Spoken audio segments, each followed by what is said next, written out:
golput. Iya itu. Gimana? Salah itu. Ya kan? Kamu sudah sama tangkap cecep itu kan. Ini yang saya hormati kunjungan dan silaturahim ke ini, mari kita bersyukur kepada Allah Subhanahu wa taala karena izinkan kami pertama memperkenalkan diri. Kenalan dulu Pak, tak kenal maka tak sayang, kakak cinta. Oke, sebentar aja. Jadi nama saya Muhammad Elinsa Pak, saya Camat Tanjung Raja, dilantik Pak Agung 22 April 2014, kurang lebih hampir 1 tahun 11 bulan tepatnya saya dilantik Pak Agung menjadi camat di sini. Pertama kali ini silaturahim secara resmi ke sini. Kalau sama Pak Wawan sudah sering ketemu saya sama ketua kelompoknya. Ya.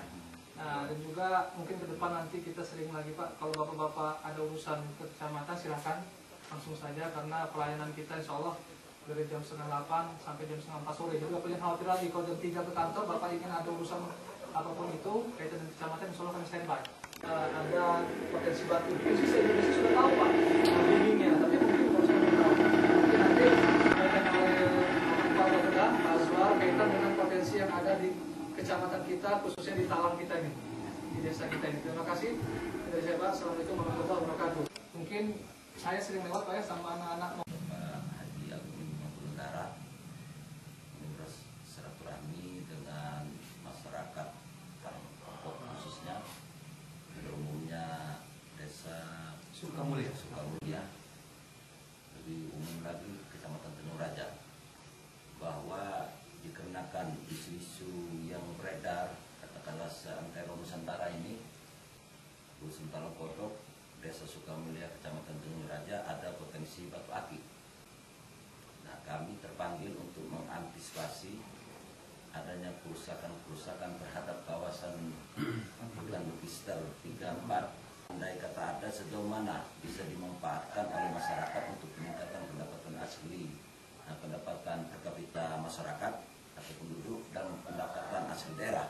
Yang namanya luasan hutan register 34 tidak bisa berkurang, bisa dimanfaatkan sepanjang bisa menjaga kelestarian fungsi hutan itu sendiri. Masyarakat untuk sama-sama menjaga.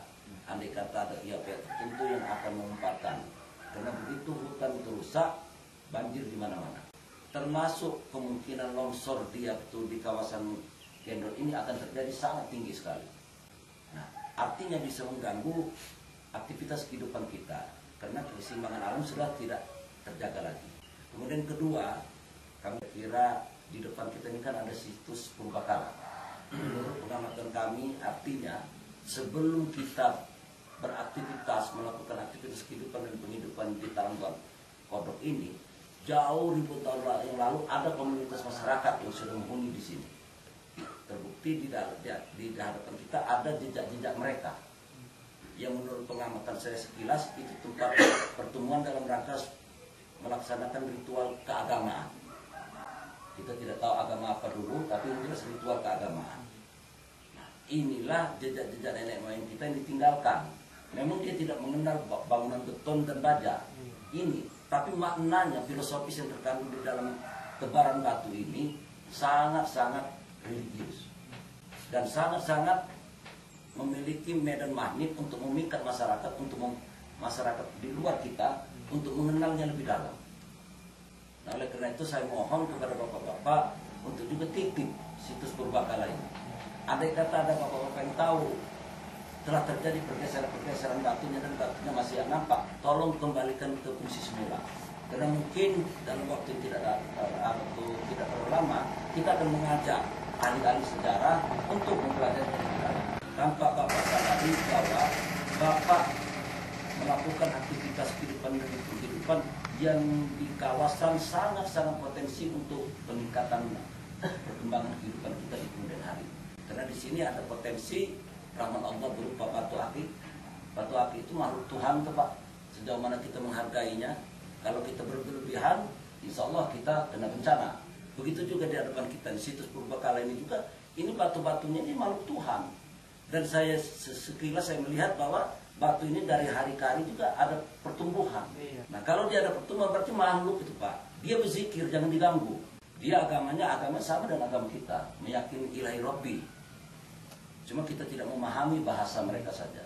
Nah, oleh karena itu saya titip, mudah-mudahan aktivitas kehidupan kita ini dapat diterima oleh Allah Subhanahu wa taala sebagai amal ibadah kita dan bermanfaat untuk kehidupan kita di yaumil kiamah.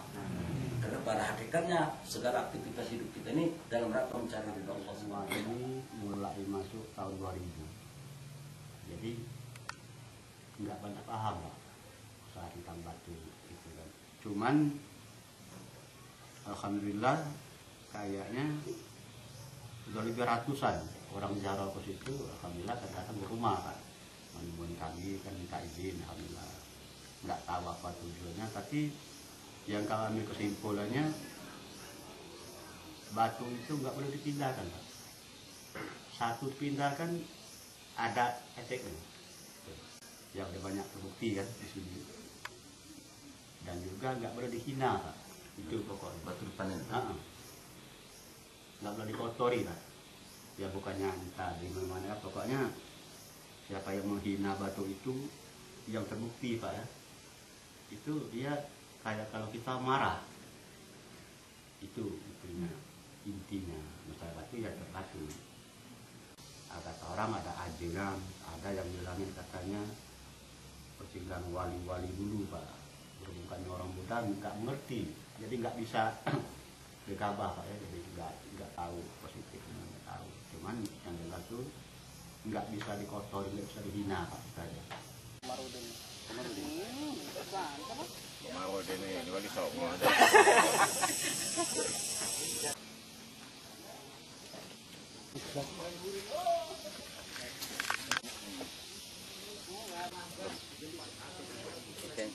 Jatuh motor, iya, bukan jatuh dia.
Kabupaten Lampung Utara, khususnya di daerah ketinggian 450 meter dari air laut ke atas, itu terdapat banyak sekali potensi air terjun yang istilah orang Kabupaten Lampung Utara curug. Beberapa curug ini saat ini kita adakan identifikasi, kita inventarisasi berapa banyak air terjunnya dan kira-kira yang dapat kita kembangkan sebagai daerah wisata, tujuan wisata, nantinya ada berapa. Sehingga parameter penentuannya ketinggian air terjun, debit air terjun, kemudian posisi atau letak air terjun. Ke depan mungkin bisa kita tetapkan bahwa salah satu kawasan kawasan wisata di Kabupaten Lampung Utara, baik wisata budaya, wisata alam maupun wisata kuliner, ini bisa kita kembangkan di kawasan Gendot, Kecamatan Tanjung Raja. Kita akan melakukan perbaikan infrastruktur dan sarana jalan, kemudian kawasan-kawasan yang berpotensial mampu dikembangkan sebagai daerah-daerah pengembangan restoran dan kotek-kotek. Nah, ini nanti kita tata sehingga nanti mendukung. Karena kami lihat secara langsung di lapangan ternyata Gendot sangat berpotensi untuk dikembangkan menjadi daerah tujuan wisata. Apalagi yang kita ini berada di daerah air terjun yang merupakan aliran Sungai Wairarem. Nah, kita lihat air terjun ini tingkat di atas lebih tinggi. Kalau ini sekitar 30 meter, di sana sekitar 70 meter. Dan lebar air terjunnya lebih besar daripada yang di bawah. Jadi sangat potensial untuk dikembangkan wisata. Persoalan sekarang infrastruktur untuk menuju lokasi air terjun ini yang belum bisa dikatakan mendukung.